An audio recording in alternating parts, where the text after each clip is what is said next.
Bismillahirrahmanirrahim. Assalamualaikum warahmatullahi taala wabarakatuh.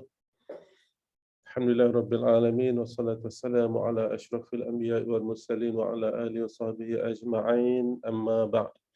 Insya-Allah malam ni kita sambung perbincangan tentang wakaf, peranan wakaf dalam membantu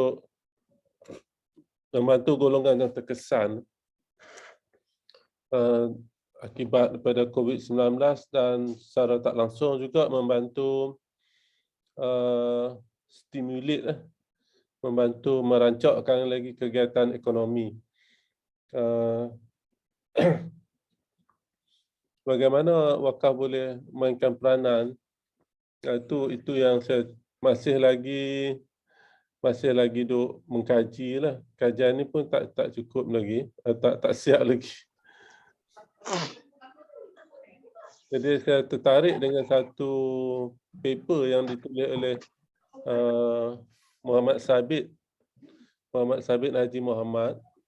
Paper ni ditulis pada tahun 2015. Sebelum tu, minggu depan, 12 bulan, minta semua present. Minta semua present assignment 1. Ya, present dalam, macam biasalah, present dalam bentuk PowerPoint. Dan juga hantar dalam bentuk dalam word form lah, dalam bentuk jurnal artikel. Kalau tak siap lagi pun tak apa, hantar dulu. Lepas tu kita boleh baki lagi. Nak tengok dulu setakat mana untuk saya komen. Disulang minggu depan 12 bulan. 12 bulan. Jadi setiap kumpulan akan diberi masa dalam 20 minit untuk present menggunakan PowerPoint presentation dan juga hantar draft jurnal artikel berkaitan dengan zakat.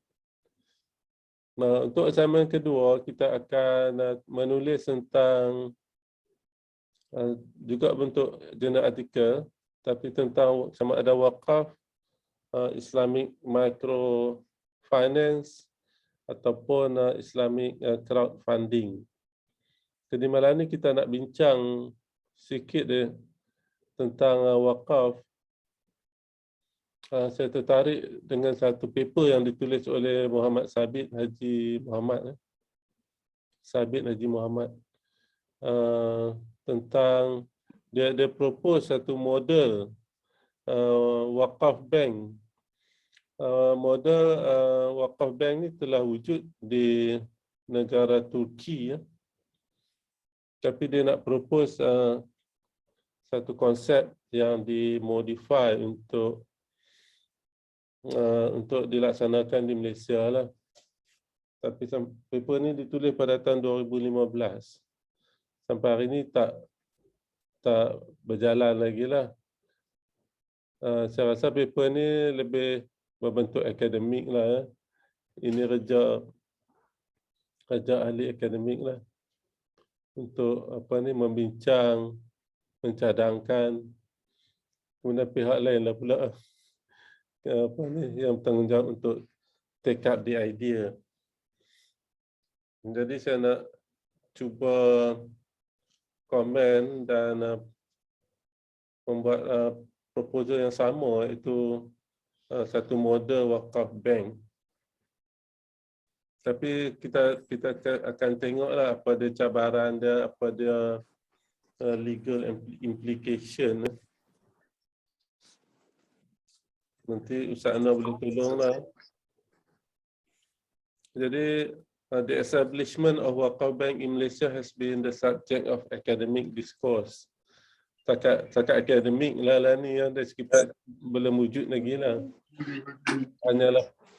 Hanyalah perbincangan di seminar dan perbincangan di tingkat seminar dan juga diterbitkan dalam jurnal artikel. Paper ni masuk dalam Humanomics, satu jurnal bertaraf Scopus. Pengarang dia telah membincangkan tentang permissibility, sama ada boleh atau tak boleh lah kita wujudkan satu wakaf bank menurut perundangan Islam. Boleh ke tak boleh? According to Haji Muhammad, the establishment of a wakaf bank is not against the principles of Sharia, despite no explicit mention of the ruling on it in Islamic law primary text. Pengarang ni dia ada background undang-undang dan juga background syariah. Jadi kata dia penubuhan bank wakaf ni tidak bertentangan dengan prinsip syariah. This ruling is because almost all wakaf issues are decided based on the rational extraction of the legal judgment ataupun ijtihad. Jadi kenapa dia kata permissible dan tidak bertentangan dengan syariah, kerana ni berdasarkan kepada ijtihad. Therefore, this study, kajian ni tak siap begini ya. This study extends the permissibility of cash wakaf to wakaf bank. Kalau cash wakaf tidak bertentangan dengan syariah, maka wakaf bank juga tidak bertentangan dengan syariah. Dan kita akan melihat dari sudut perundangan sikit sebanyak. The Sharia validity of wakaf bank is because of the needs of wakaf, its beneficiaries, and the general interest of the society or public interest is achieved with the establishment of such wakaf bank.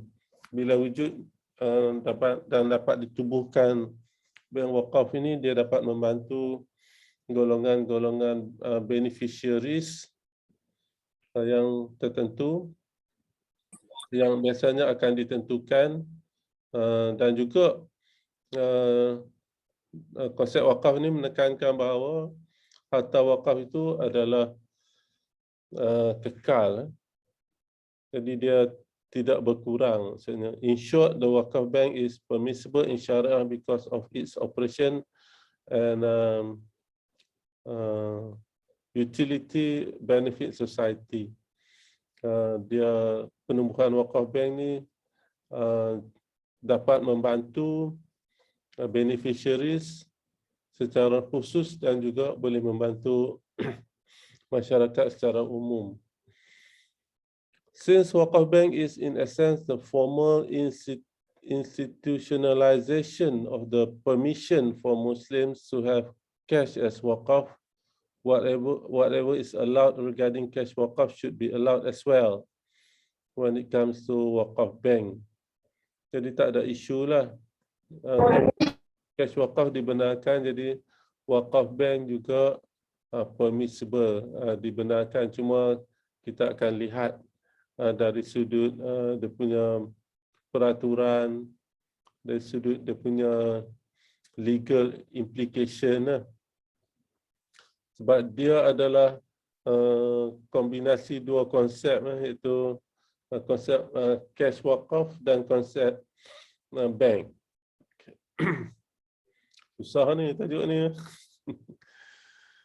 Okay. A cash wakaf could function in reality like a bank. Haji Muhammad did not envisage the wakaf bank fully funded by wakaf. Instead, its capitalization would involve other sources as well.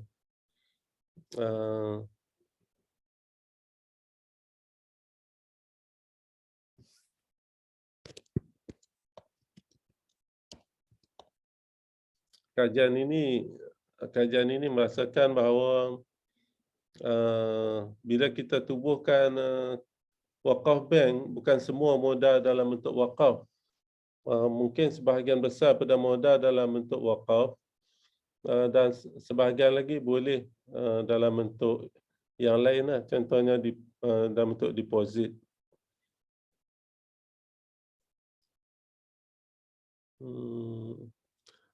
cash wakaf could function in reality like a bank. Silap ni. A wakaf bank could function in reality like a bank. This study envisaged the wakaf bank as fully funded by the wakaf.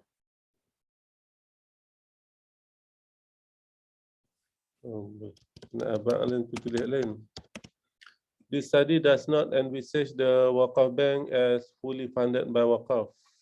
Bila kita sebut bank wakaf, tidak semestinya semua sumber dana itu datang pada wakaf. Instead, its capitalization would involve other sources as well. Sumber capital dia boleh datang pada sumber yang lain lagi lah. The capitalization structure of model wakaf is as follows.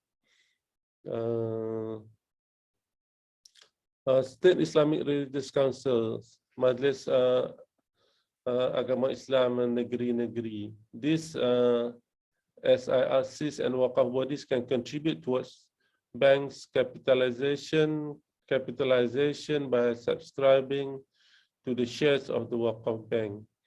Jadi kita merasakan Majlis Agama Islam negeri di mana buat masa sekarang ni Majlis Agama Islam negeri mempunyai unit wakaf sebagai salah satu unit di bawah Majlis Agama Islam negeri. Jadi dicadangkan supaya Majlis Agama Islam negeri dan badan wakaf yang lain juga boleh menyumbang kepada kapital untuk wakaf bank ni. Ni Ustaz Anwar. Ustaz Anwar kena apa ni? Kena komen ni. Tidak saya cakap ni mengantuk ah.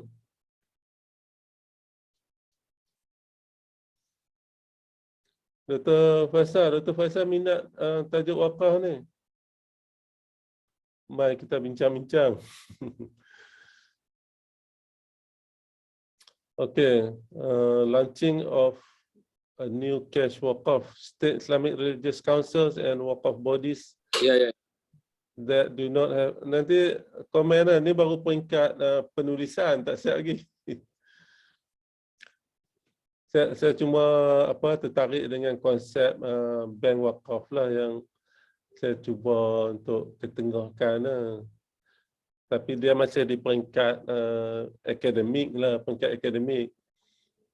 Bincang dalam kelas, bincang di seminar macam tu lah. Dari segi praktis belum ada apa-apa langkah ke arah tu lah. State Islamic Religious Councils and wakaf bodies that do not have wakaf properties or cash wakaf to subscribe for the capitalization of the planned wakaf bank could raise new cash wakaf just for that purpose. Okay, mungkin ada orang kata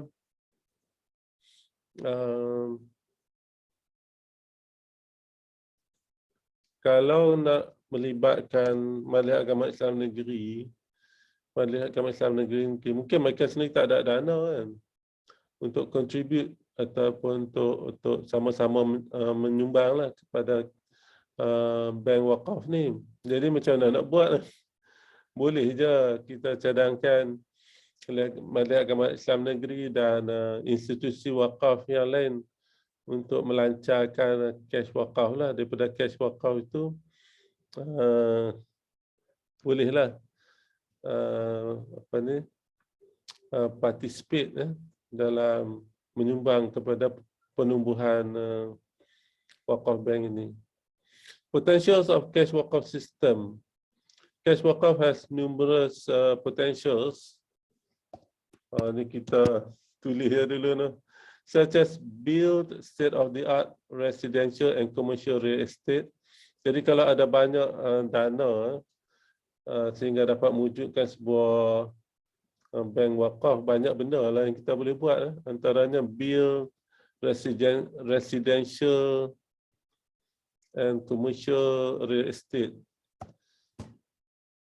Buat taman, buat rumah-rumah kedai, repair dilapidated wakaf properties, ada banyak bangunan-bangunan wakaf yang dah rosak yang boleh dibaiki.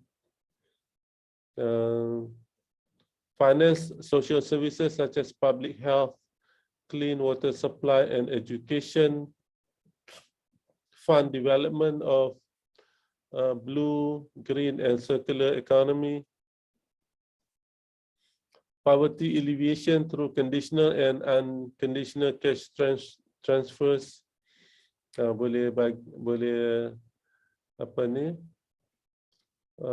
bagi sumbangan wakaf dalam bentuk conditional ataupun unconditional. Conditional ni maksudnya sumbangan wakaf tu mesti dibuat untuk tujuan-tujuan tertentu dan syarat-syarat tertentu. Kalau unconditional ni bagi macam itulah, terpulanglah kepada beneficiaries, penerima wakaf tu untuk menggunakan wakaf yang diberikan. Dan sudah tentulah kena penerima wakaf tu mesti di screen, diteliti sama ada mereka ni layak atau tidak. Sama macam zakat jugalah, cuma zakat dia terhad kepada 8 asnaf, tapi kalau wakaf ni dia tidak ada had lah, siapa dia punya beneficiaries. Finance MSMEs membiayai medium and small scale enterprises. Finance EduTech, FinTech, AgriTech, LegTech, Wakaf Tech, Wakful, Meditech, etc. Jadi, the Islamic social finance institutions must push and fight for the Wakaf initiative to utilize cash Wakaf benefits to the whole society in combating the COVID-19 crisis. Nak silakan siapa-siapa yang nak komen lah. Ini baru peringkat akademik lah, tak ke mana-mana lagi lah. Kita nak membincangkan kemungkinan untuk menubuhkan pada masa hadapan lah satu bentuk institusi wakaf menggunakan konsep wakaf bank, dan kita akan kaji lah dia punya prosedur. Ni orang bank kena explain lebih lah tentang dia punya cabaran-cabaran. Bila sebut bank ni, dia terletak di bawah bank negara Malaysia lah, jadi dia kena patuh lah dengan syariah. Dia kena syariah compliance dan kena patuh dengan legal operational requirement lah. Ustaz Anwar, sila. Macam nak cakap aja tu. Saya cakap banyak lah ni. Dr. Faisal ke?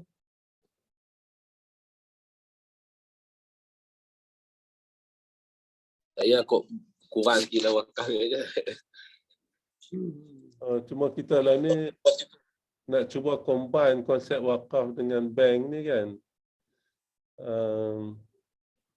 Jadi kita nampak potensi dia tu, cuma cabaran dia tu kita tak boleh nampak sangat lagi kan.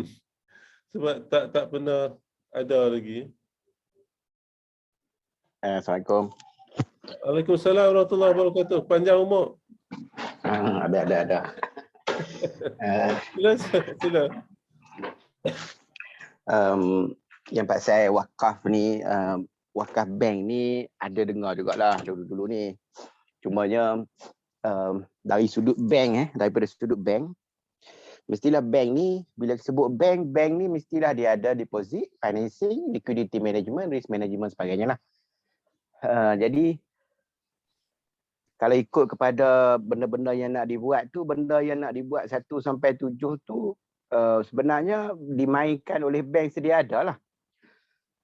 Cumanya produk yang berkaitan dengan wakaf tadi tu untuk finance apa-apa inisiatif wakaf, perlulah memastikan bahawa harta wakaf tadi bersifat perpetual, tidak boleh dijual beli, tidak boleh dipindah milik dan sebagainya. Jadi itu ialah cabaran dalam wakaf. Okey, jadi benda yang sama juga kalau kita nak implement sebagai bank wakaf pun sama, dia tetap tidak boleh dipindah hak milik. Dia pun sebagai bank wakaf, bila dia deal dengan harta wakaf, maka dia tetap menggunakan hukum yang sama. Dia bukanlah kata bank wakaf je boleh buat apa saja. Okey. Jadi itu yang pertama. Yang keduanya ialah bila bank wakaf orang meletakkan bahawa semua free lah. Sama macam welfare bank, dia nampak macam free. Oh, ni bank wakaf Bank wakaf free Patutnya dia memberikan kemudahan, kalau bagi duit tak payah bayar. Itu masalah. Dia ada persepsi dia kan, wakaf ni bersifat orang nak tolong orang kan, tapi dia akan ada moral hazard tersendiri kepada orang yang menerima benefit ataupun menerima bantuan daripada wakaf. Itu yang kedua. Yang ketiganya ialah berkaitan dengan produk tadi. Produk tadi itu pun kita tengok deposit, dah ada deposit yang bentuk-bentuknya wakaf. Contohnya deposit yang kita kata bila kita letakkan deposit ataupun investment itu hanya profit sahaja yang akan mengalir kepada beneficiaries. Jadi bila macam tu maka masih diperlukan expertise dalam sebuah bank untuk invest kepada ataupun fund management tadi kepada benda-benda yang menguntungkan dan syariah compliant lah. Jadi masih diperlukan kepakaran ini, dan kepakaran ini tidak ada pada majlis agama. Bila sebut berkaitan dengan majlis agama, dia tak ada kepakaran itu. Jadi dan begitu juga dengan regulation daripada bank negara. Bank negara ni dia ialah highly regulated environment yang ada. Justru dia compliance dia amat mahal. Compliance tu bank negara amat mahal. Dia akan berkait dengan AMLA, dia akan berkait dengan banyaklah. Ini compliance ni Ustaz Saleh boleh hurai lagi banyaklah berkaitan dengan compliance.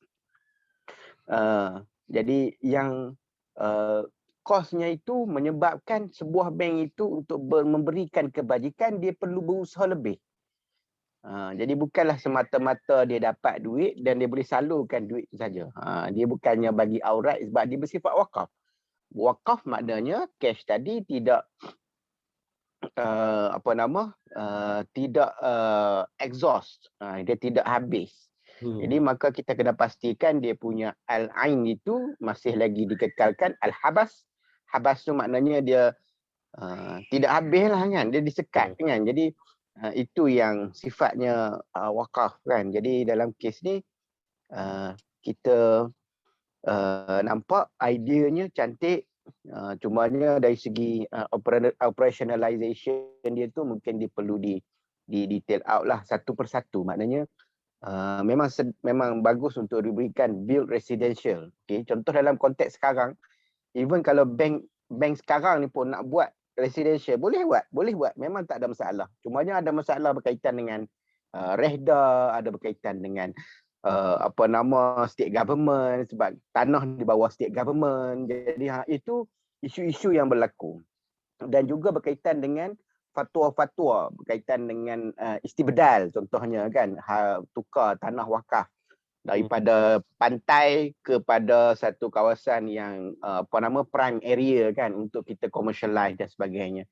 Jadi itu pun cabaran juga kepada negeri-negeri yang tidak ada fatwa, tidak membenarkan istibdal dilakukan dan maintain kepada decision yang lama. Bila diwakafkan tanah itu, al-ain itu tidak boleh berubah. Jadi itu yang antara cabaran. Memang kalau nak buat rumah memang boleh buatlah, kita boleh buatlah rumah.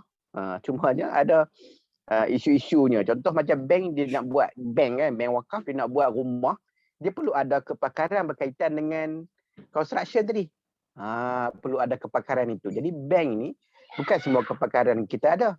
Kita tak ada kepakaran itu. Jadi engagement orang yang nak mewakafkan expertise dia tu pun kena ada juga. Maknanya orang Islam yang ada expertise berkaitan dengan construction.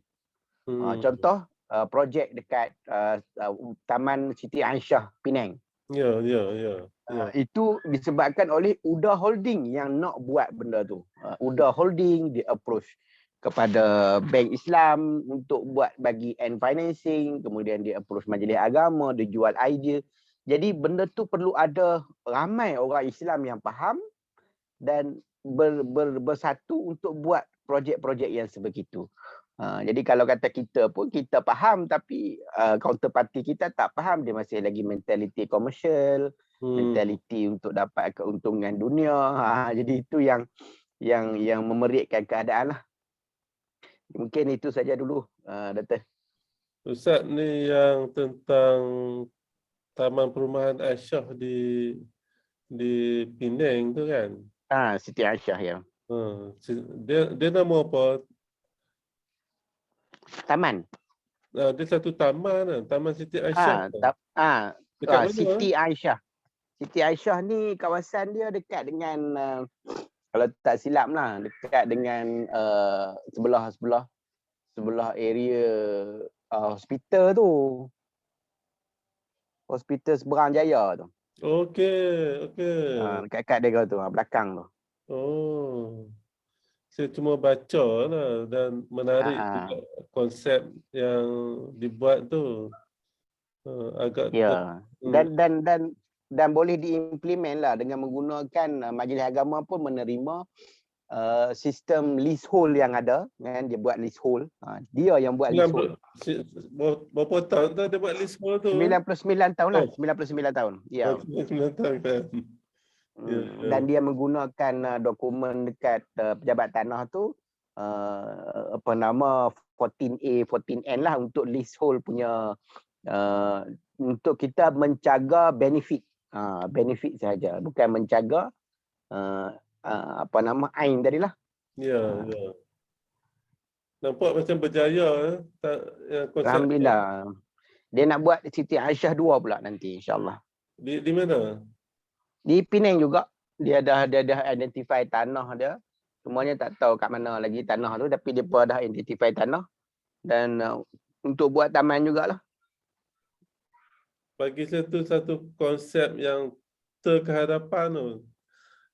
Yang dia pun boleh fikir sampai tahap tu saya kagum lah.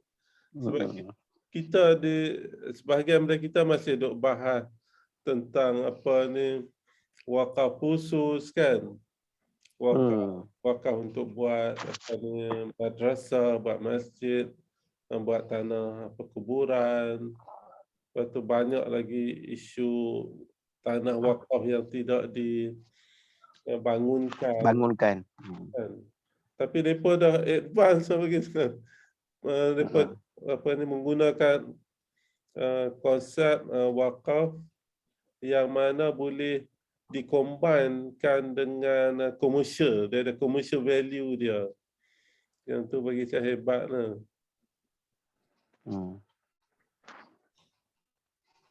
Yang kita nak bincang ni adalah research saya yang ongoing ni, tak siap lagi.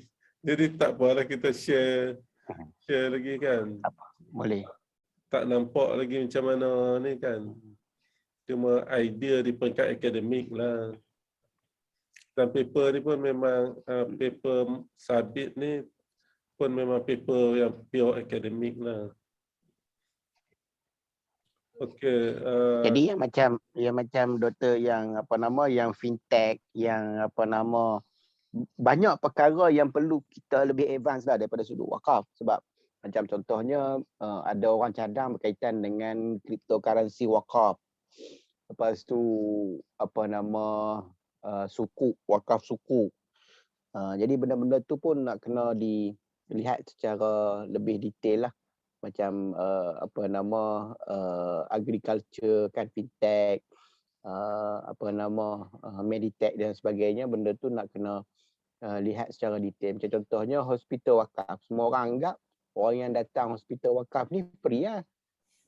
Padahal dia boleh dikomersialkan, iaitu orang yang mampu dia akan bayar harga biasa saja.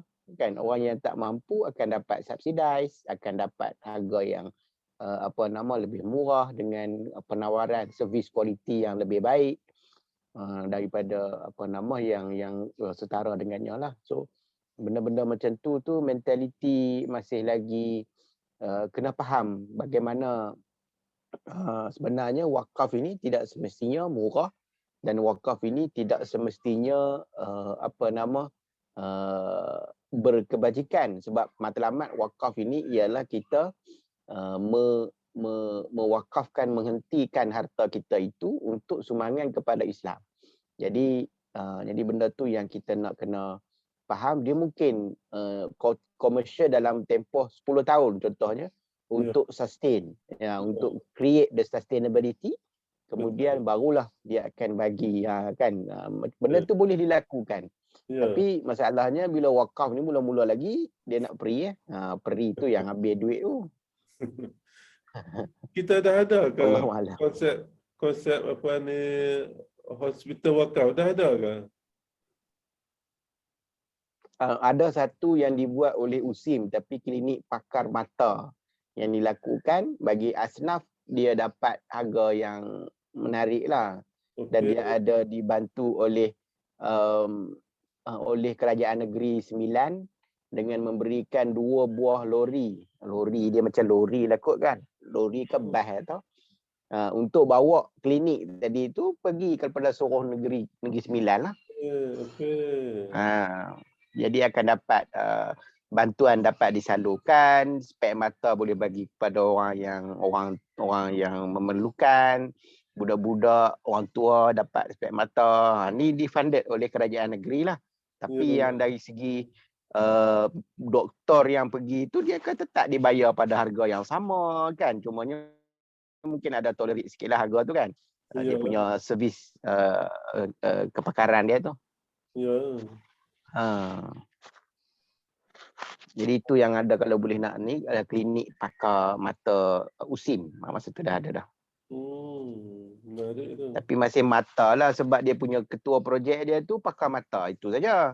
Kita kata tak ada ke benda lain, jantung ke, buah pinggang ke lah ni kan. Jadi dia kata tak ada kepakaran lah. Okey, isu kepakaran macam mana kita nak source, kita kena bincang lah kan. Maknanya kita nak source. Mungkin orang contohnya doktor India pun dia nak menyumbang. Doktor Chinese pun dia nak menyumbang kan. Orang non-Muslim pun nak menyumbang. Dia sebab dia lebih kepada filantropi kan. Dia nak menyumbang. Jadi dia tidak ada masalah apa-apa as long as benda tu di source dengan cara yang betul lah. Bila sebut wakaf ni saya teringat kalau di negara yang bukan Islam lah, di negara maju tu dia tidak ada konsep wakaf, tapi dia ada konsep welfare. Kemudian ada konsep membantu orang yang memerlukan. Dia panggil apa? Saya lupa. Sebenarnya ada NGO yang mengumpul dana orang awam boleh menyumbang. Saya lupa nama. Orang lain boleh menyumbang dalam bentuk memberi benda-benda terpakai, sama ada baju terpakai. Ni macam di US, baju terpakai, perabot terpakai, kereta motor terpakai, apa-apa yang dia tak mau. Dia tak mau. Selalu kalau di barat ni, bila dia tak mau, dia simpan dalam garaj. Dia simpan dalam garaj. Lepas tu bila musim musim panas, dia akan buat summer sale. Jual depan-depan rumah lah dengan harga yang sangat murah. Kemudian dia bagi satu alternatif. Satu badan ni, dia menerima sumbangan. Jadi siapa-siapa yang nak sumbang barang-barang terpakai tu boleh menyumbang lah. Goodwill, nama dia Goodwill. Jadi saya tertarik tengok orang bukan Islam pun boleh fikir macam tu. No? Makna orang barang-barang terpakai ni selalu disumbang oleh siapa? Orang kaya. Orang kaya perabot dia setahun dua dia dah buang dah. Dia bagi pada goodwill. Baju-baju semua, baju yang mahal-mahal lah. Okey, jadi goodwill boleh buka dia satu supermarket untuk barang-barang terpakai ni. Dan kebanyakan pekerja-pekerja di goodwill ni orang-orang tua. Orang-orang tua yang ada yang bekerja secara percuma ataupun bekerja dengan dengan upah yang murah lah. Lepas tu saya tengok, ada je konsep tu nak sama dengan konsep sedekah kita lah. Nah. Walaupun dalam agama lepas tak ada konsep pahala. Lepas cuma konsep bahagia. Seronok bila dapat bantu orang susah. Apa poin yang saya nak cerita? Makna konsep-konsep macam ni ada juga pada orang bukan Islam. Cuma dia tak namakan sedekah, dia tak namakan wakaf lah. Dan dia dia punya dana tu sangat tinggi lah. Dan manfaat dia sangat besar. Saya pun pernah beli beberapa benda, barang-barang lama dengan harga murah. Baju, jaket yang mahal. Yang mahal lah. Dia jual dengan harga $10. Harga yang sangat murah lah. Cuma kita tak ada pilihan lah. Beli apa yang ada di situ lah. Kemudian saya teringat pula konsep wakaf ni. Kita dalam Islam, kita selalu fikir wakaf apa? Wakaf harta kekal. Dulu wakaf harta kekal lah. Ni adalah wakaf dalam bentuk cash wakaf. Tapi kita juga boleh wakaf kepakaran. Boleh wakaf kepakaran, boleh wakaf servis. Macam kalau kita ada saya dah fikir kalau kita ada sekolah wakaf ke, kita boleh pergi mengajak dengan mewakafkan kepakaran tu. Tak payah ambil gaji lah, pergi mengajak secara part time kan. Kemudian di universiti, dia ada beberapa bangunan yang dinamakan di atas nama individu. Contoh nama Curtin Hall. Dewan Curtin. Nama Curtin tu nama orang. Pasal apa dia pun nama Curtin Hall? Saya pun tanya. Pasal apa nama dia contoh Curtin Hall, nama orang? Adalah bangunan-bangunan nama orang. Oh, sebab Curtin tu penyumbang terbesar pembinaan bangunan tersebut. Ada bangunan di universiti ni di US ni yang dibiayai oleh individu dan korporat dan sebagai membalas jasa juga. Dia buh nama bangunan tu atas nama individu lah. Selalunya penyumbang terbesar dia buh nama. Jadi konsep tu saya fikir nak sama dengan wakaf. Cuma mereka bagi reward dalam bentuk bangunan tu buh nama kawan tu. Penyumbang terbesar dia. Dan bangunan tu adalah satu fakulti yang besar. Okey. Apa lagi nak komen ni? Ustaz Soleh ada? Ustaz Soleh? Ustaz Soleh tak masuk mana ni? Dah lagi tu. Dia ada kuliah kot. Oh, ada kuliah. Anissa ada? Ya, doktor. Saya kah? Anissa boleh beritahu? Ya. Nak komen apa? Nak tambah apa? Tak komen, doktor. Komen lah. Di Thailand adakah cash wakaf bank? Ada? Oh, tak ada, doktor. Kasihan nih saya. Tak ada kat sini, cuma ada organisasi gitu je. Organisasi wakaf ada.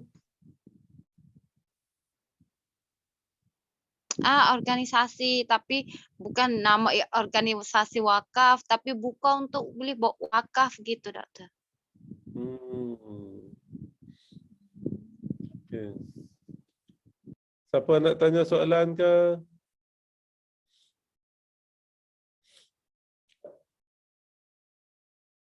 Okey, jadi kita sambunglah perbincangan tentang cadangan untuk menubuhkan wakaf bank. Jadi kita cadangkan juga bila ditubuhkan wakaf bank ini, duit tu capital, dia punya capital tu daripada mana? Boleh juga dapat capital daripada kerajaan. Kerajaan juga boleh menyumbang, sama ada kerajaan bagi dalam bentuk cash wakaf grant atau dalam bentuk financing lah, cadangan je lah.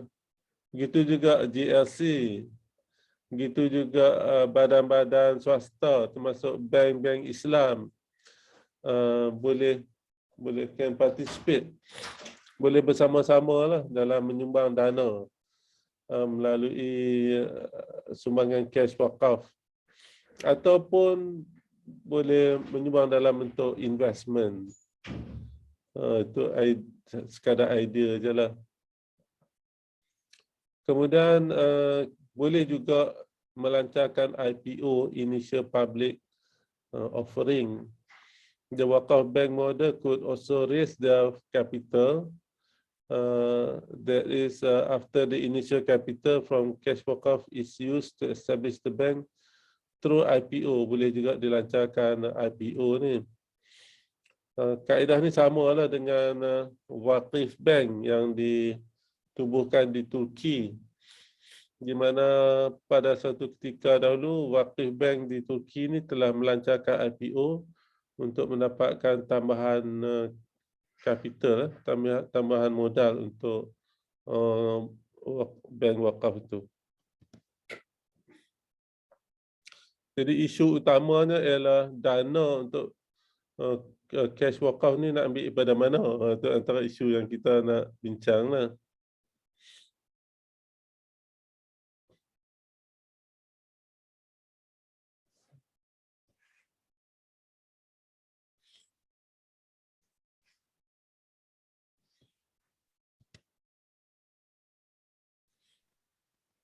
Doktor, Ya, cadangan sila. mau kita stop dulu, kita sembahyang Baik. isyak, lepas tu kita sambung balik. Oh, cantik. Terima kasih, Ustaz. Saya duk ralik, duk baca ni kan. Baik, kita solat, kita berhenti untuk solat isyak. Lebih kurang 15 hingga 20 minit boleh lah. Siapa yang nak wirid panjang Boleh, sikit. insyaAllah. Baik. InsyaAllah. Assalamualaikum warahmatullahi wabarakatuh. Salam.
Assalamualaikum warahmatullahi wabarakatuh. InsyaAllah kita sambung.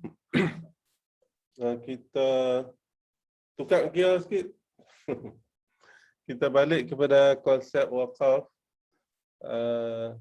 Nanti saya share buku ni ya. Ni daripada nota yang saya buat daripada kelas-kelas yang lepas lah. Kita nak bincang falsafah dan konsep wakaf, the philosophy and concept of wakaf. Dalam Islamic Social Finance ni dia ada banyak instrumen yang kita boleh guna, untuk mencapai matlamat ataupun objektif sosioekonomik yang tertentu lah. Zakat kepada asnaf, wakaf kepada beneficiaries, dan kita nak bincang ada lagi banyak. Selain pada zakat dan wakaf, ada lagi instrumen Islamic Social Finance, iaitu crowdfunding, sukuk, dan Islamic Microfinance. Jadi wakaf is an important Islamic social finance instrument that has played important role since the early years of the Islamic government. Semenjak zaman awal Islam lagi, di zaman Rasulullah, zaman Khalifah Ar-Rashidin, wakaf memainkan peranan yang penting lah dalam menggunakan dana wakaf ini untuk mencapai matlamat sosio-ekonomik yang tertentu. Termasuk juga dalam menyediakan kemudahan-kemudahan kepada rakyat. Seperti di zaman Rasulullah, zakat dan wakaf digunakan untuk menyediakan air, minuman yang bersih dan juga untuk sanitasi, sanitation.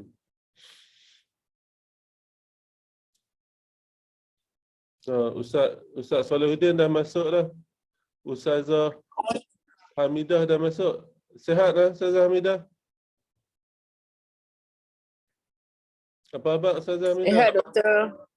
Sihat. Orang hebat masuk dah ni. Alhamdulillah. Ustaz Solihuddin pun dah masuk.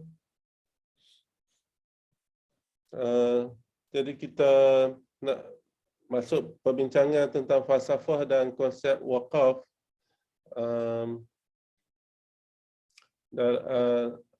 Wakaf ni mufrad, jadi jamak dia awqaf, sangat relevan dan merupakan satu pendekatan yang dinamik lah dalam membantu mereka-mereka yang memerlukan dalam menggalakkan kegiatan ekonomi, menyelesaikan beberapa isu ekonomi, menyediakan kemudahan awam.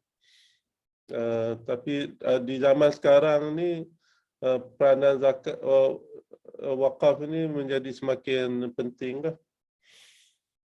Kerana wakaf ni sekarang ni, nanti kita akan bincang kemudian, boleh digabung dengan konsep-konsep yang lain. Wakaf boleh digabungkan dengan sukuk, wakaf boleh digabungkan dengan bank.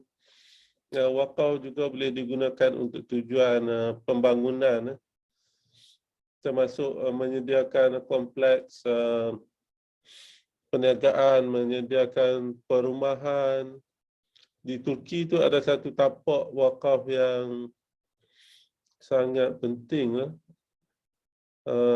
Sangat strategik, sangat penting pula. Dan digunakan tanah wakaf itu untuk buat tempat parking di tengah-tengah bandaraya, apa nama tu di Turki. Lupa nama bandaraya tu.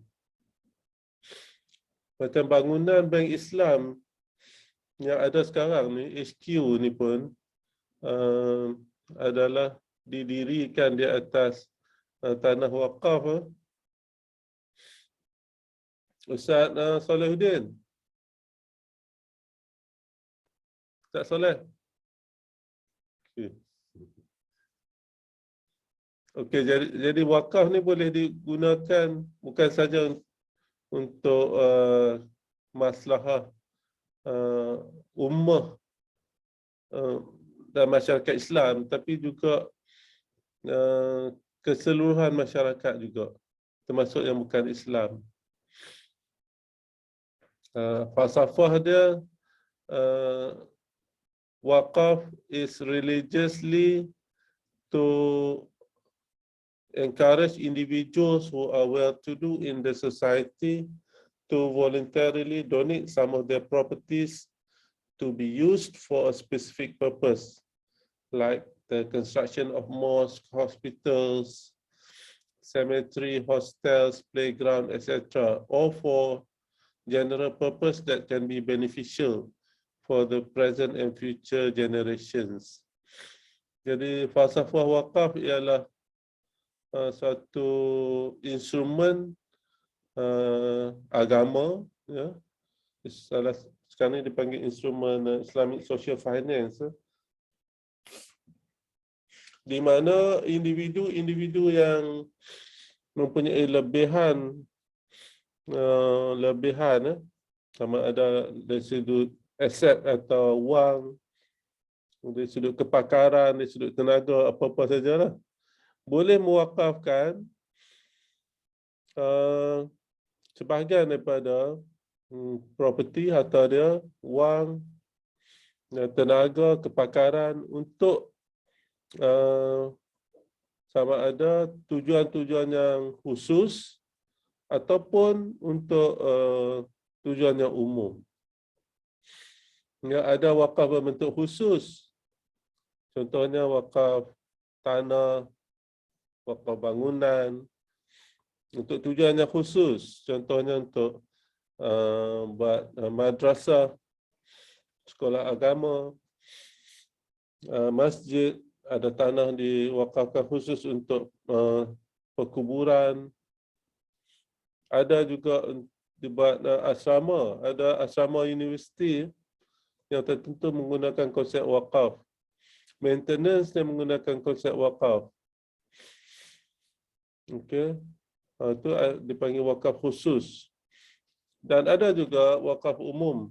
Wakaf umum ni tak dinyatakan secara khusus tujuan wakaf tersebut. Jadi apa-apa saja tujuan yang umum yang boleh memberi manfaat kepada generasi sekarang ataupun generasi akan datang.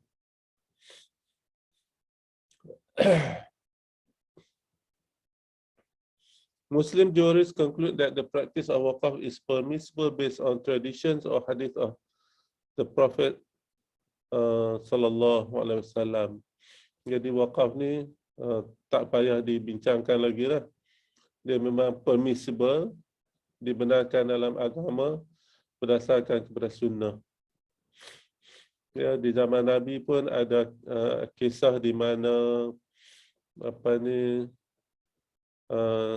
Sayyidina Umar bin Al-Khattab telah mewakafkan tanah dia yang bernilai tinggi.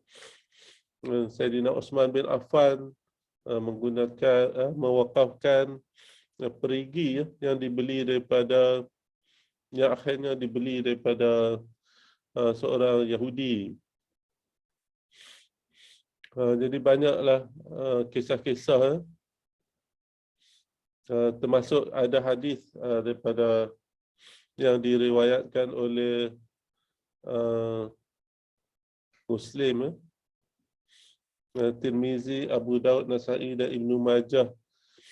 Nabi SAW telah bersabda, "Idza mata ibnu Adam inqata'a amalahu illa min thalath, sadaqatin jariyatin aw ilmin yuntafa'u bih aw waladin salihin yad'u lah aw kama qala Rasulullah." Bila Nabi bersabda, apabila seorang anak Adam tu meninggal, terputuslah segala amalannya kecuali 3 perkara: sedekah jariah, ilmu yang dapat dimanfaatkan dengannya, dan juga anak-anak yang soleh yang mendoakan kepadanya. Jadi ulama telah mentafsirkan sedekah jariah itu sebagai wakaf, iaitu satu bentuk sedekah yang mana pahalanya berterusan walaupun seseorang itu telah meninggal dunia. Juga terdapat hadis di mana Sayyidina Umar bin Al-Khattab telah dilaporkan oleh Ibnu Umar telah pergi kepada Nabi SAW dan bertanya, "Wahai Rasulullah, saya ada tanah di Khaybar dan saya tidak ada tanah yang lebih bernilai pada ini. Apakah nasihat Tuan?" Tuan merujuk pada Nabi SAW. Maka Nabi telah bersabda, "Jika kamu inginkan, kamu boleh membuat habs ataupun memberi sedekah. Dengan syarat dia tidak boleh dijual, dibeli atau diberi sebagai hadiah atau dijadikan harta pusaka." Kemudian Sayyidina Umar telah memberikan sebagai charity untuk golongan miskin, keluarga-keluarga, hamba-hamba, mereka yang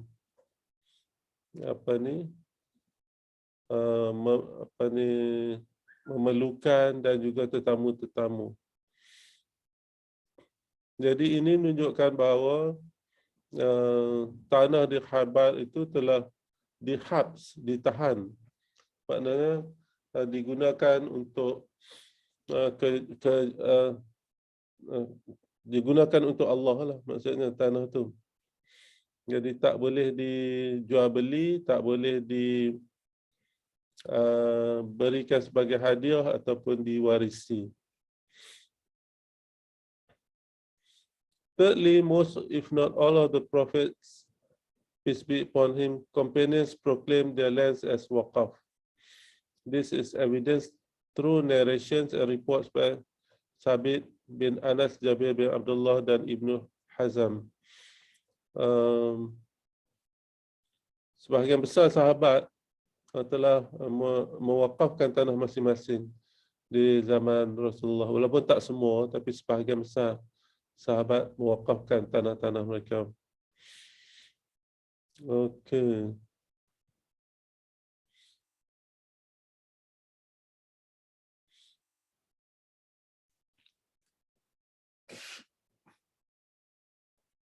Apakah maksud waqaf? Konsep waqaf, waqaf literally means to stop, to restrain. Waqaf ni maksud berhenti atau menahan. Waqaf is a special kind of philanthropic deed in perpetuity. It involves donating a fixed asset that can produce a financial return or provide a benefit.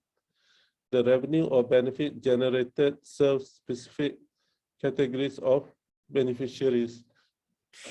Waqaf means religious endowment which means the holding and preservation of certain endowments to restrain any use or disposition of property outside the specific purposes for which the property is intended to use. According to Muslim jurist, ulama mengatakan waqaf means the confinement of the property from the ownership of the donor or waqif and the dedication of its usufruct to charitable purposes. Waqaf maksudnya harta-harta tu ditahan daripada pemilikan waqif. Jadi bila diwakafkan, waqif itu tidak pemilikan daripada waqif itu berpindah kepada pemilikan kepada Allah. Dan manfaatnya digunakan untuk beneficiary tertentu atau untuk tujuan charitable yang tertentu. Kataan waqaf datang pada waqfa dalam bahasa Arab. Waqfa means causing a thing to stop and stand still. Waqfa. Menyebabkan suatu benda tu berhenti, tidak bergerak. It also takes the meaning of detention, habs. Dia juga bermaksud habs, menahan. Detention, holding or keeping.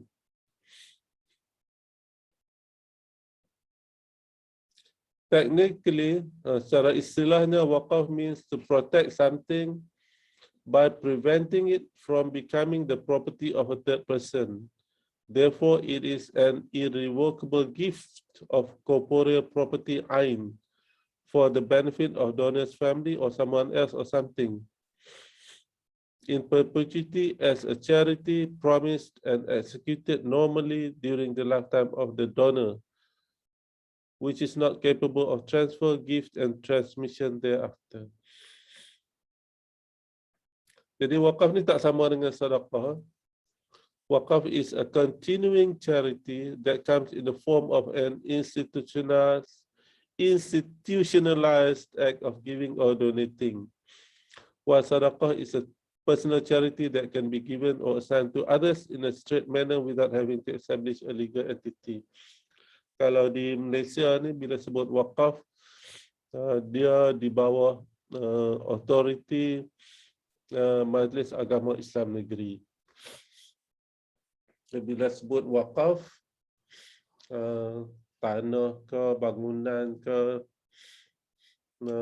cash waqaf ke, kalau nak lancarkan apa-apa, nama dia waqaf mesti didaftarkan melalui Majlis Agama Islam Negeri masing-masing.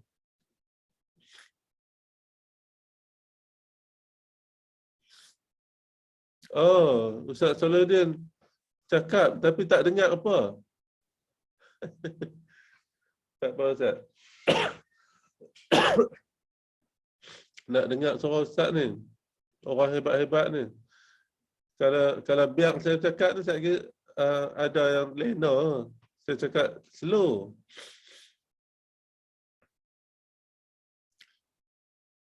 Baik, Ustaz Solahuddin, mic dia tak okey. Mikrofon dia tak okey. Ustazah Hamidah, mikrofon okey tak?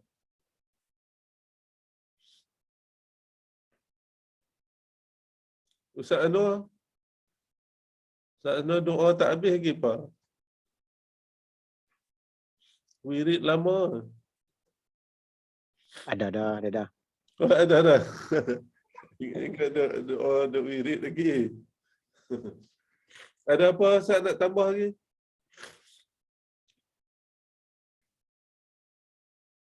Okey dah tu.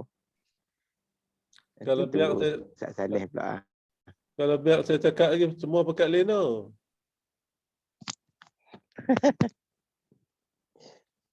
Ustaz Saleh mic dia tak okey.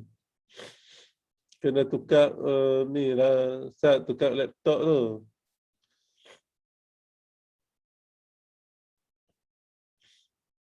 Pillars of waqaf, rukun waqaf, ada yang kata 3, ada yang kata 4. Kita tengok di sini. Saya catatkan di sini 3. Sebagai dalam setengah kitab dia sebut ada 4 rukun wakaf. Ada juga yang sebut 3. Jadi di sini saya sebut 3. Kalau salah, tolong perbetul ya. Rukun wakaf, arkanul wakaf. Yang pertama sirah. Sirah ni mengandungi offer and acceptance, tawaran dan penerimaan. Jadi sirah untuk wakaf ni ada 2 jenis. Satu jenis sharih yang jelas, yang direct. Satu jenis sirah kinayah yang tidak tak jelas ataupun indirect. Wakaf boleh dinyatakan sama ada dengan perkataan ataupun dengan perbuatan. Perkataan dia adalah satu penyataan yang menunjukkan niat waqif untuk mewakafkan. Dia boleh jadi express, boleh jadi sharih, nyata, atau boleh jadi kinayah, boleh jadi implied. Contoh kalau seorang tu kata, saya mewakafkan bangunan ini, itu adalah, itu sharih jelas. Ataupun kinayah, dia kata, tanah, saya ada tanah ni. Siapa nak buat rumah boleh. Tu dia tak habaq perkataan wakaf. Tapi kalau dia sertakan dengan niat untuk mewakaf, maka tanah tu jadilah tanah wakaf. Contoh gitu. Boleh tak Ustaz Anwar? Boleh gitu? Kan nak tambah lagi? Dia kalau macam tu dia tak jadi wakaf kot. Tak jadi wakaf tu? Dia hanya izin untuk dia, kalau kata dekat pejabat tanah tu dia ada consent to erect a building lah untuk kita buat building. Jadi dia kena perlu kepada penjelasan lagi lah. Ya. Lafaz tu lafaz kinayah lah. Dia kena perlu penjelasan tentang niat dia tu supaya tidak timbul apa-apa masalah lah kan. Tapi kalau dia niat untuk wakaf, dia kena perjelaskan lagi lah. Atau wakaf tu juga boleh dalam bentuk perbuatan. Contohnya macam mana? Dia tanam pokok-pokok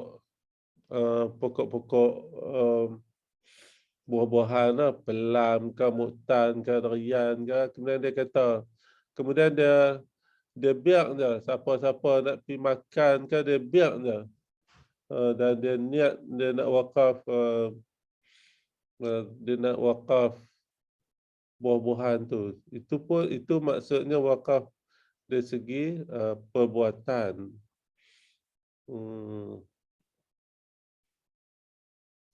Except for the Shafi'is, all jurists agree that in addition to the statement of the donor, the conduct and the action of the donor can constitute a valid wakaf. Dalam mazhab Syafi'i tak boleh. Tapi ulama yang lain setuju bahawa selain daripada penyataan oleh waqif itu,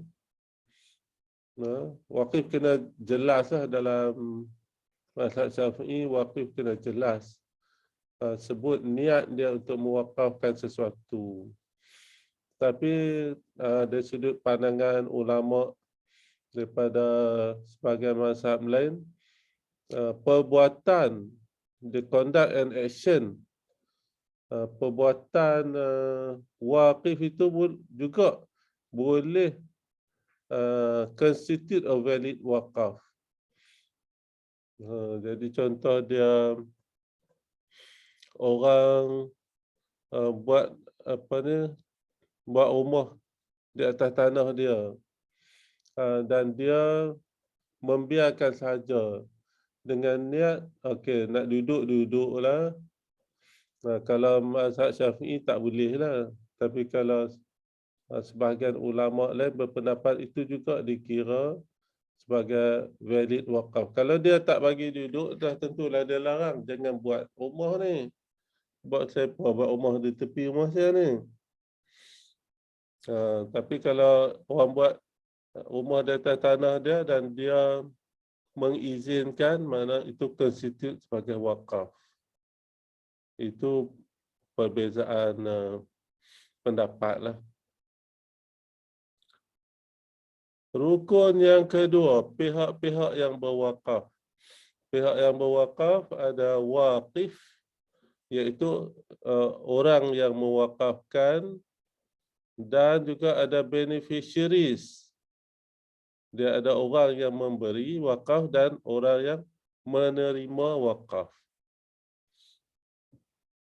Jadi pemberi wakaf, waqif, dan juga penerima wakaf tu adalah rukun daripada wakaf. Waqif mestilah meja ni baligh, cukup umur lah.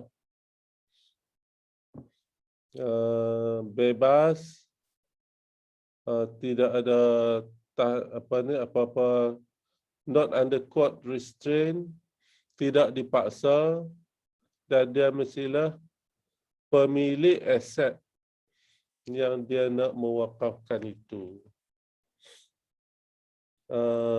Penerima wakaf adalah seseorang yang mendapat faedah daripada uzufrat, daripada manfaat harta yang diwakafkan.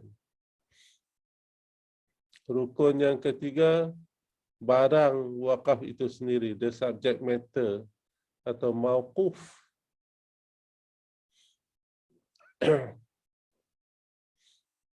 Two elements of wakaf property should be noted, the capital and the income revenue generated from it.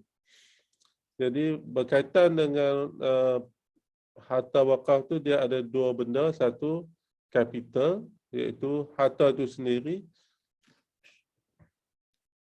dan pendapatan yang diperolehi daripadanya. Harta itu sendiri, harta asal, disebut sebagai aslun, yakni the originally donated property. Itu harta yang asal yang diwakafkan. The originally donated property should be a lawful property made known to the involved parties, owned by the donor or waqif, and is capable of recurrent income or uzufrat. Jadi harta wakaf tu ada dua benda. Satu, harta asal itu sendiri, dan income, pendapatan yang boleh diperolehi daripadanya. Contohnya apa? Kalau dia wakaf bangunan, bangunan tu adalah capital, harta asal. Dan kalau bangunan tu disewakan, dia ada dua benda lah. Satu, bangunan tu sendiri. Yang kedua, pendapatan sewaan daripada bangunan tersebut. Syarat-syarat wakaf. Ada 4 syarat wakaf. Yang pertama, benefits can be derived from the mauquf. Mesti ada manfaat yang boleh diperolehi daripada harta yang diwakafkan itu. The mauquf must have a price value. Harta yang diwakafkan itu mestilah ada nilai. The mauquf must be completely owned by the founder.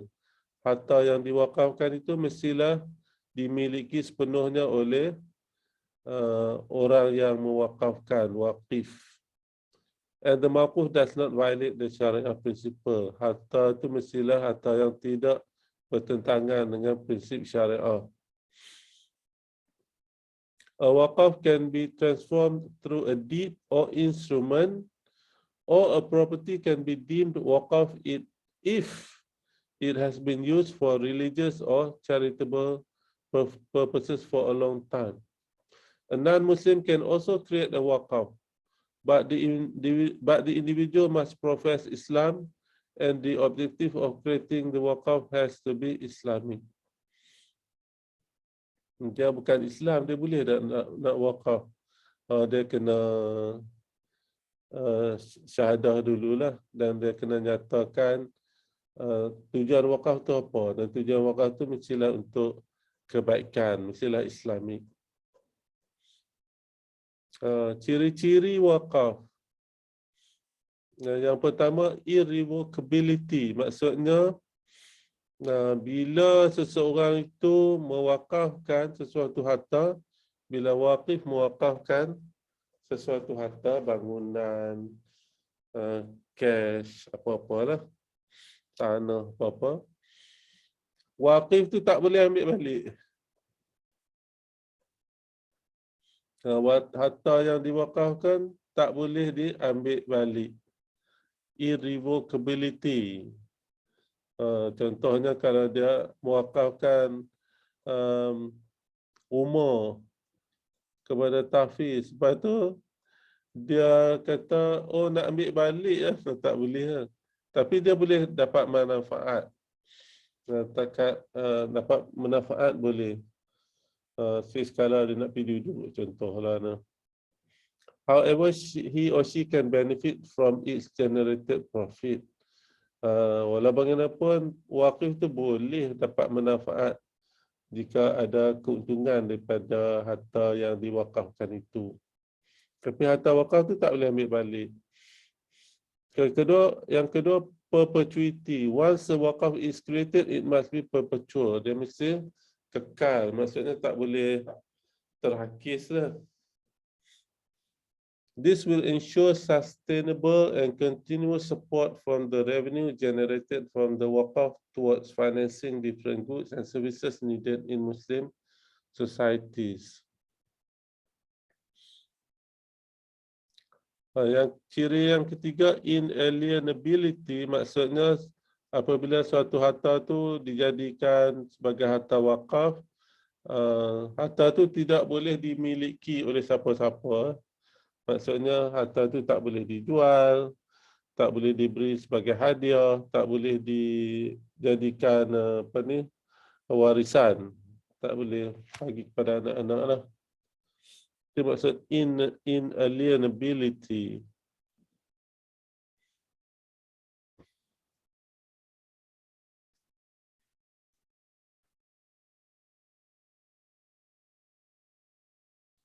Apa nak cakap pula ni? Anissa sudah tidur, ha? Hanisa? Okey. Belum, doktor. Saya buka untuk soalan, untuk komen. Saya takut semua orang dah tidur ni. Saya cakap seorang-seorang slow.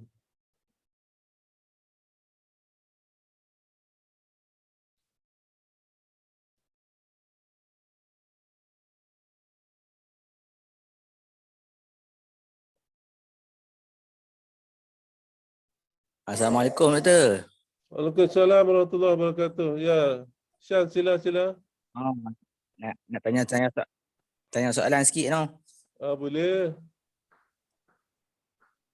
Dia macam tanah permintaan tu boleh dimasukkan kategori wakaf tak? Walaupun dia dah usahakan contoh 4-5 tahun kan, tapi duk minta tak lepas-lepas lagi. Okey. Soalan dia, adakah tanah permintaan tu boleh diwakafkan sebagai harta wakaf? Ya. Contoh dia apa tak nak usahakan dia nak wakafkan kan macam mana ke? Kan macam mana tu? Ini kena Ustaz Anwar jawab ni. Macam mana Ustaz Anwar?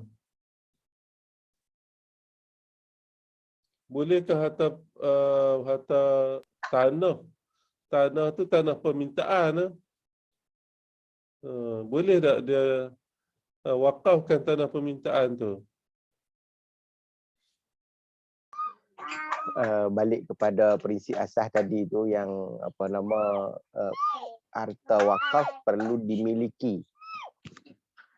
Jadi kalau harta tanah permintaan ni, soalan dia tak memiliki lagi baru dia minta. Lepas tu dia hanya mengusahakan dengan izin lah, maknanya dalam proses tu dia usahakan dengan izin. Jadi bukanlah dia memiliki harta tanah permintaan tu. Jadi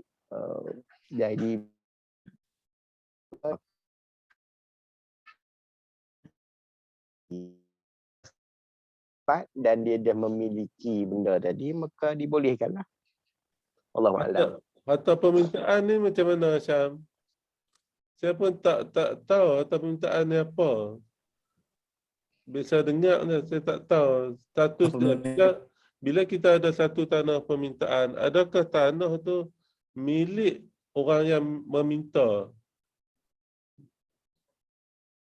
Dia ada geran ke, dia dapat apa? Apa bukti pemilikan dia? Dia lah bukti pemilikan dia hanya ada surat je kot. Dia bukannya ada geran lagi tu. Dia macam contoh orang terukar tanah bukit kan, kawasan dekat contoh kawasan bukit tu kita terukar. Maksud dia macam jadi tanah, tak jadi tanah kita lah. Maksud dia baru tanah terukar, kita minta kat kerajaan negeri untuk jadikan tanah bergeran untuk diri kita tu lah. Jadi tanah tu milik orang yang minta atau masih Jadi maknanya bila kerajaan? dapat grant tu barulah dia memiliki. Ya tak silap tu, dia dapat grant tu walaupun kita dah usaha 5-6 tahun belum jadi milik kita, tak silap tu. Kalau dia masih tanah kerajaan, dia tak boleh. Dia milik kerajaan, tak silap. Kalau masih milik kerajaan, Dia dia macam tak boleh wakaf lah. rizab sungai. Dia tak boleh wakaf lah. Maknanya dia pun tak boleh dijual beli tu kalau dia bukan milik dia. Selagi belum dapat grant kan, maksudnya kan, walaupun dia tengah minta kan. Kalau dia masih bukan pemilik, masih milik Tu lah, kerajaan. tapi doktor, dalam tanah permintaan ni pun ada ke orang nak jual beli tu? Orang macam mana dia jual beli yang bukan milik dia? Dia tak boleh lah jual beli. Cuma Tu kita apa tak tahu juga. Cuma mungkin dia kata ni saya usaha ni, saya nak adalah upah untuk saya usaha. Macam tu boleh lah. Kan contoh dia dah tebang pokok, dia pecerah apa semua buat bergelok kan. Lepas tu usaha dia pula pergi mohon tanah tu sebagai tanah permintaan. Lepas tu dia pun kena bayar sikit kan kat pejabat tanah kan. Saya dia kena bayar sikit. Jadi dia tak boleh jual kalau dia bukan milik. Tapi dia boleh minta macam pampasan lah. Ni habuan usaha saya pergi pecerah. Habuan titik peluh saya. Lepas tu kena bayar sikit kat pejabat tanah. Yang tu bolehlah pampasan kepada usaha dia. Tapi jual beli mana boleh. Macam mana Ustaz Anwar?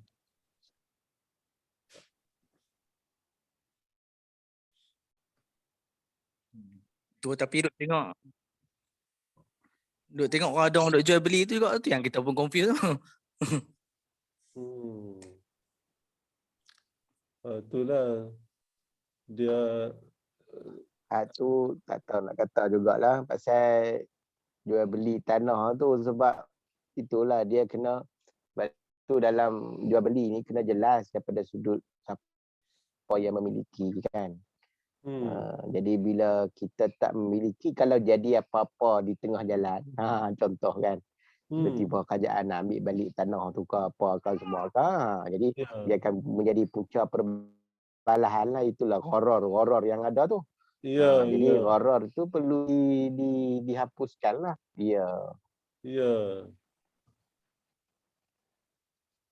Jadi dia kena ni lah. Macam saya kata tadi lah, jual beli tak boleh lah sebab dia melibatkan unsur gharar, dia melibatkan unsur pemilikan. Cuma boleh diminta pampasan lah atas persetujuan bersama kan. Apa ni? Saya dengar cerita lah satu kes ni. Seorang tu dia pergi bayar atas dia pergi bayar pampasan lah ke atas satu tanah permintaan di satu tempat lah. Jadi dia pun tak ada apa rekod macam tu lah, pergi bayar kat Pak Haji tu. Pak Haji tu kata ni tanah permintaan dia lah. Kemudian satu hari dia pun setelah bayar semua, dia pun pergi lah dengan isteri dia ke tanah yang baru dibayar pampasan tu lah. Tak lama lepas dia pergi duduk di tanah tu, adalah cangkui-cangkui sikit katanya. Ada satu orang lagi bawa parang main. Ni hampa ni buat apa atas tanah aku ni? Oh. Lepas tu dia cerita lah, dia dah bayar kat si pulan sekian-sekian ni atas tanah tu. Tanah tu adalah tanda dia. Dia kata apa ni, si fulan tu dah jual pada saya dulu. Macam mana dia jual pada kamu pula? Ada jadi isu macam tu. Itu yang pernah dicerita kepada saya lah satu ketika dulu. Tak mau sebutlah tempat di mana. Baik, kita sambung bab wakaf ni. Okey. Sambung tak mana mengantuk lah ni. Sikit lagi. Types of wakaf. Jenis-jenis wakaf. Wakaf can be categorized into 3 types. Firstly is duration. Secondly is purpose. And the third is the object. Mauquf. Jadi wakaf ni kita boleh juga lihat dari sudut tempoh dia. Kedua dari sudut tujuan. Dan ketiga disebut dari sudut mauquf, barang itu sendiri. The majority of the school of jurisprudence or mazhab rule that the duration of the waqaf must be permanent. However, Dr. Wahbah Az-Zuhaili mentioned that according to the Maliki, it could be temporary. Jadi dari sudut duration, dari sudut durasinya,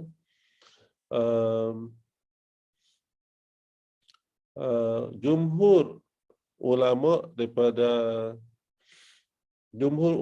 mengatakan wakaf itu mestilah kekal. Ya, kita kata dia perpetual, mesti kekal.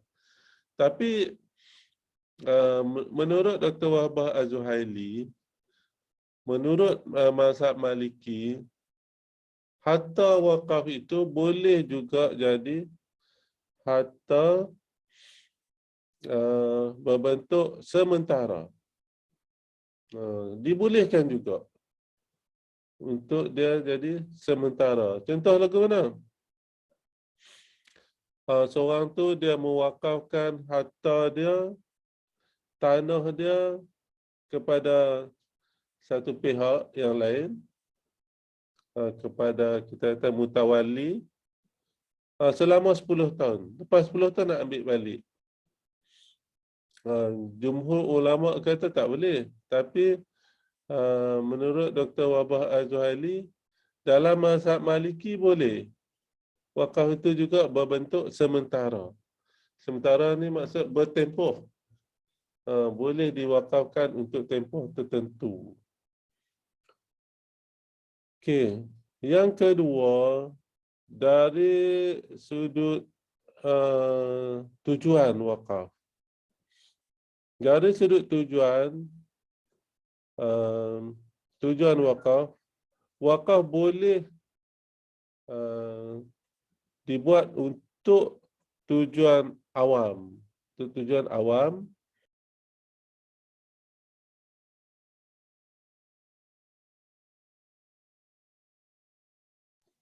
Assalamualaikum. Hilang. Dia. Ustaz Salahuddin. Hilang ni.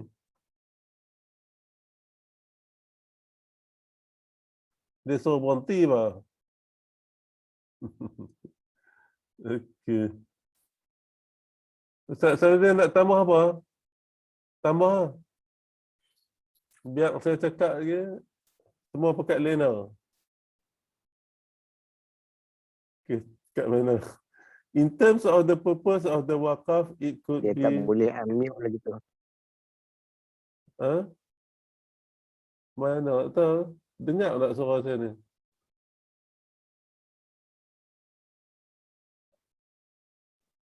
Dengar Doktor.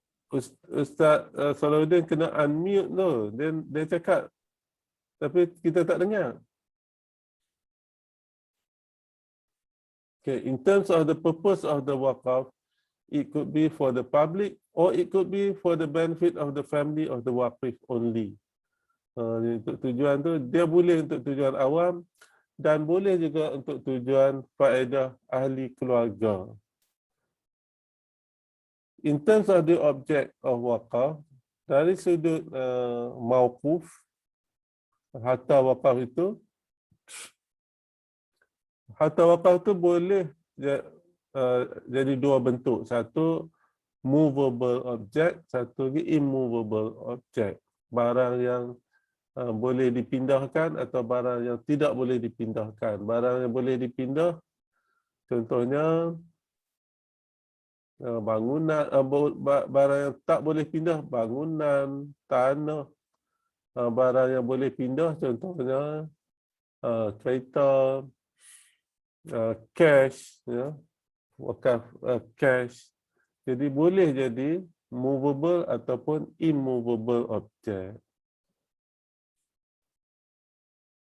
Ustazah Hamidah, ada lagi ke? Tolong tambah sikit ni. Okey, berapa ni?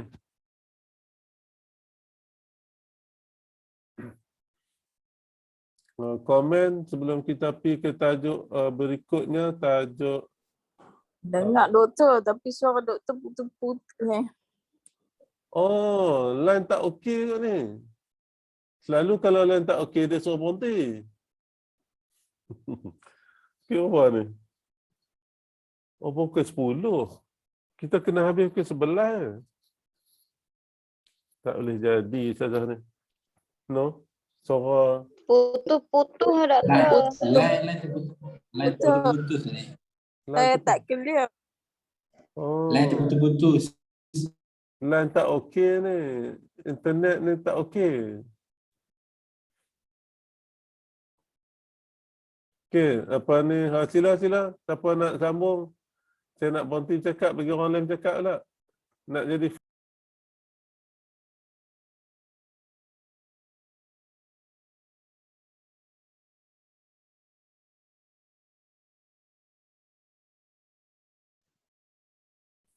Assalamualaikum warahmatullahi wabarakatuh. Minta maaf, line tak okey. Ustazah Hamidah pun boleh sambung. Ustazah Hamidah, tolong sambung Ustaz. Line saya tak okey ni. Memang teruk line kat Balin tu Doktor.